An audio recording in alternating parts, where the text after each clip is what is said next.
Doctor محمد قاسم مرزا غالب گیا college کے معاشیات کے پروفیسر ہیں، ان سے معطلانہ درخواست کرتا ہوں کہ وہ آئیں اور ہم تمام طلباء کو مواعظ حسنہ سے مستفید فرمائیں اپنی تجربات کی روشنی میں مختصر ہے۔ بسم اللہ الرحمن الرحیم۔ السلام علیکم۔ میں بہت خوش ہوں۔ سب سے پہلے تو میں آپ کے استاد محترم محمد عمر قاسمی صاحب کا شکر گزار بھی ہوں اور ان کے لیے دعا گو بھی ہوں کہ انہوں نے اتنی محنت سے ایک اجلاس عام کیا اور وہ جو خدمت آپ لوگوں کے لیے کر رہے ہیں وہ بہت ہی بڑی خدمت ہے۔ جو علم آپ کو سکھا رہے ہیں، جو آپ لوگوں نے اپنے موضوعات میں بات رکھی، علم کے حوالے سے، علم کی اہمیت کے حوالے سے جو باتیں آپ لوگوں نے کی، وہ علم آپ کے لیے فرض عین ہے۔ مطلب کہ ہر مسلمان چاہے وہ مرد ہو یا عورت ہو اسے حاصل کرنا، اور وہ آپ کے استاد محترم اس کو آپ کے حصول کے لیے آسانی کر رہے ہیں کہ آپ کے ہی جہانگیر پوری کے محلے میں اپنے گھر کے اندر ہر طرح کی سامان کے ساتھ آپ کو فراہم کر رہے ہیں۔ ساتھ ہی ساتھ یہ اجلاس عام میرے لیے، میں نے ایسے اجلاس میں شرکت نہیں کی ہے جو اس طرح کے اجلاس ہوں۔ اسکولز، کالجز، یونیورسٹیز میں اس طرح کے اجلاس ہوتے ہیں، ان کی نوعیت بالکل الگ ہوتی ہے، ہم سب لوگ جانتے ہیں۔ وہاں پہ دوسری تہذیب ہے، وہاں پہ وہ تہذیب ہے جو ہمارے لیے بہت زیادہ کمفرٹیبل نہیں ہوتی ہے۔ ہم لوگ اس طرح کے پروگرام میں شرکت بھی نہیں کرتے ہیں، بچ جاتے ہیں، یا کبھی کرتے بھی ہیں تو کراہیت محسوس ہوتی ہے۔ دوسری بات، میں آپ لوگوں کا شکر گزار ہوں اور آپ لوگوں سے اتنا بہت زیادہ خوش ہوا میں کہ ہر بچے میں الحمدللہ صلاحیت کوٹ کوٹ کر بھری ہوئی۔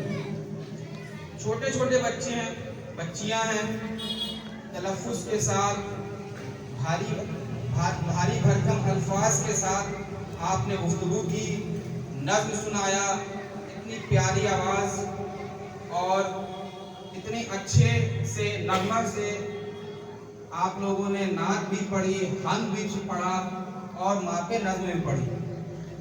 خوشی اور مسرت کا باعث اس لیے ہے کہ ایک طرف آپ فرض عین علم سیکھ رہے ہیں اور دوسری طرف آپ کے حوصلہ افزائی کے لیے آپ کے استاد محترم نے، جیسا کہ ایک بچے نے استاد کی اہمیت پہ بھی مضمون پہ بات رکھی تھی، شاید آپ کے استاد محترم نے آپ کے لیے اجلاس عام کیا اور دوسرے بڑے بڑے علماء کرام کو آپ کے سامنے بلایا تاکہ آپ کی حوصلہ افزائی ہو۔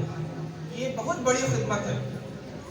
میں بس فرض عین کی علم کو بس تھوڑی سی اور تشریح کروں کہ آپ نے جب آپ آگے پڑھیں گے، بہت سارے بچے تو شاید جانتے بھی ہوں گے، آپ کے استاد محترم نے کبھی ذکر بھی کیا ہوگا، بڑے بڑے علماء، جلیل القدر علماء ہمارے اسلامی سویلائزیشن جسے بولتے ہیں گزرے ہیں۔ اس میں ایک امام غزالی رحمہ اللہ گزرے۔ محمد امام غزالی رحمہ اللہ نے فرمایا علم کی تعریف کرتے ہوئے کہ دو طرح کا علم ہوتا ہے، ایک فرض عین اور ایک فرض کفایہ۔ تو فرض کفایہ والا علم آپ کے استاد محترم آپ کو دے رہے ہیں محلے میں، اور جو علم وہ سکھا رہے ہیں وہ فرض عین ہے۔ ایک تعریف انہوں نے یہ کی۔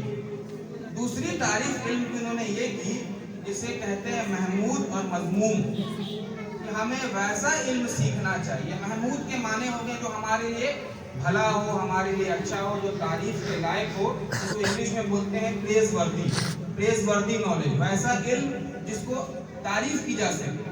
آسان زبان میں ویسا علم جو ہمیں خدا تک پہنچائے وہ محمود علم ہے، اور ویسا علم جو ہمیں خدا سے دور کر دے اسے امام غزالی نے مذموم کہا، بلیم وردی انگلش میں کہتے ہیں اسے، بلیم وردی نالج۔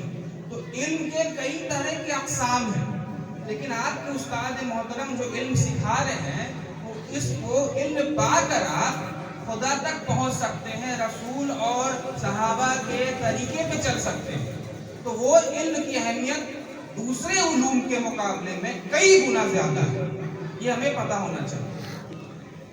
تیسری بات امام غزالی کے حوالے سے، امام غزالی ویسے مفکر گزرے ہیں، صوفی گزرے ہیں، جنہوں نے اپنے وقت کے تمام علوم کو سیکھا بھی تھا، اور جو علم جو علوم نقصان دہ تھا اس وقت، یا ابھی بھی جو نقصان دہ ہے، اس کو بھی سیکھا اور اس کی تردید کی، بتایا کہ علم کہاں پہ غلط ہے۔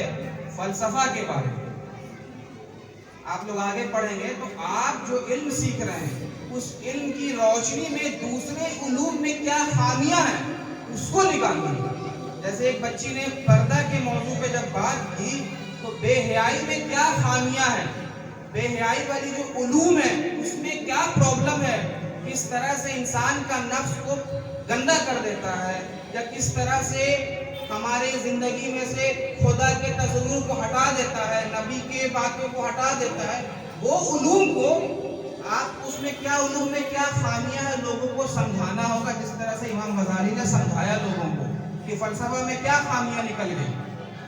بس چھوٹی سی ایک اور بات رکھ دوں، ایک چھوٹی سی کہانی سنا دیتا ہوں، کیونکہ میں اپنے بچوں کو کہانی سنا کر کے کوشش کرتا ہوں کہ ان کی تربیت ہو سکے۔ تو ایک کہانی ہے، بس 2 منٹ لیتا ہوں، ابو خان کی بکریاں۔ ابو خان کی بکری، کہانی کا نام کیا ہے؟ ابو خان کی بکری۔ اب ابو خان ایک بہت بڑے، بہت سخی، بہت اچھے آدمی تھے، گاؤں میں رہتے تھے، بکریاں پالنے کا ان کا بڑا شوق۔ انہوں نے ایک بازار جا کر ایک بکری خرید لائی۔ اب جس بکری کو انہوں نے لایا وہ بکری پسند یہ کرتی تھی کہ وہ چرتی رہے، ہمیشہ آزاد رہے، گاؤں کے میدانوں میں چرے، اسے باندھا نہیں جائے۔ اب جو بکری وہ لے آئے وہ بکری بڑا پریشان، یہ میاں تو مجھے باندھ کے رکھے ہوئے کھوٹا سے، میں نہ چر پا رہی ہوں، نہ میں کھیل پا رہی ہوں، نہ اپنے ساتھیوں کے ساتھ گھوم پا رہی ہوں، یہ تو میں پھنس گئی یہاں پہ۔ اب اس کی طبیعت ہونے لگی خراب، ابو خان کی بکری کی طبیعت ہونے لگی خراب۔ اب وہ کسی طرح سے کوشش کرتی ہے، ہر طرح کی پلاننگ کرتی ہے کہ بس میں نکل جاؤں، یہاں سے نکل جاؤں۔ ابو خان پوچھے کیا ہو گیا تمہیں، کیوں اتنا پریشان ہو؟ تمہیں کھانا دے رہا ہوں، چنا دے رہا ہوں، ساگ سبزی دے رہا ہوں، تم اتنا کیوں پریشان ہو؟ نہیں مجھے مزہ نہیں آیا یہاں، میں جہاں رہتی تھی وہاں زیادہ آزادی تھی، وہاں زیادہ کھلا ماحول تھا، میں وہیں جانا چاہتی ہوں۔